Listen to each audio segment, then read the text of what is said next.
好，我是黄小鱼。现在早上8点半吧，我刚过完澡，然后现在嗓子好疼啊，我不知道是感冒了还是上火了，有10来天了吧，也没有好。我在网上查说孕妇最好不要吃药，我去买点梨子，回去搞点冰糖，先炖着喝一下，看有没有效果。到水果店了，我进去找一下梨子。炖那个冰糖是这个梨子吗？嗯，这个梨子是吧？我梨子买回来了，再去把它洗一洗，切块。加了点盐，放搓一下。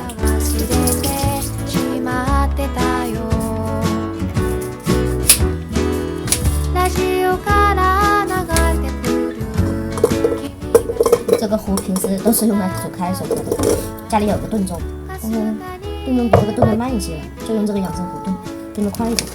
我买了这种黄的老冰糖，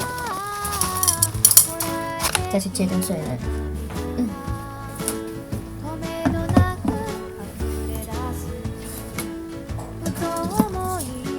我梨子水煮好了，煮了差不多1个半小时吧，闻着还蛮香的。等一下添着喝。给我婆婆搞一碗，我吃一碗给她一碗。炖的挺嫩的，看。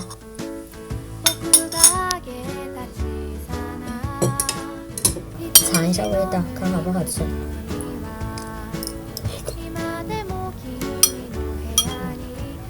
看看炖的好嫩呢，一放嘴里去就化了。我昨天晚上疼的，一晚上都基本上没怎么睡觉，喉咙太疼了，疼的都睡不着。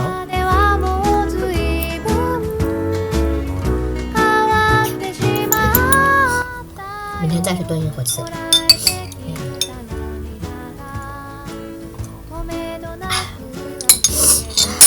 我婆婆在做饭，马上就能吃饭了。